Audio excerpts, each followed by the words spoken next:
నర్మద అయితే తన భర్తతోటి కాలు నొక్కించుకుంటుంది. నొక్కుతూ ఉండగా సాగర్ అయితే మరి నాకు ముద్దు పెట్టవా అని నర్మదనైతే అడుగుతాడు. నర్మద పైకి లేచి నాకు ఏం వద్దులే, నాకు కాలు నొక్కొద్దు అని నర్మద అయితే అంటుంది.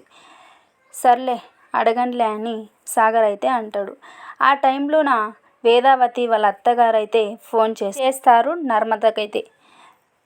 వేదావతి నర్మదని చూడకుండా ఒక్క నిమిషం కూడా ఉండలేదు. ఎందుకంటే నర్మద కొంచెం బాగా మాట్లాడుతుంది కాబట్టి నర్మద అయితే వేదావతి గారికి అయితే చాలా ఇష్టం.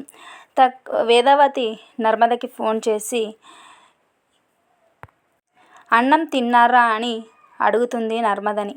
తినకపోతే తినిపిస్తావా అని అంటుంది నర్మద. వీళ్ళిద్దరు కాంబినేషన్ అయితే భలే ఉంటుందబ్బా. నర్మద వేదావతి కాంబినేషన్ అయితే భలే ఉంటుంది. మరి నాకైతే బాగుంటుంది. మరి మీకు బాగుంటుందో లేదో ఒకసారి కామెంట్ అయితే చేయండి. ధీరజ్ ప్రేమల మధ్య అయితే చిన్న చిగురు అయితే మొదలవుతుందన్నమాట. ధీరజ్ బయటికి వెళ్తుండగా ప్రేమ అయితే వస్తుంది.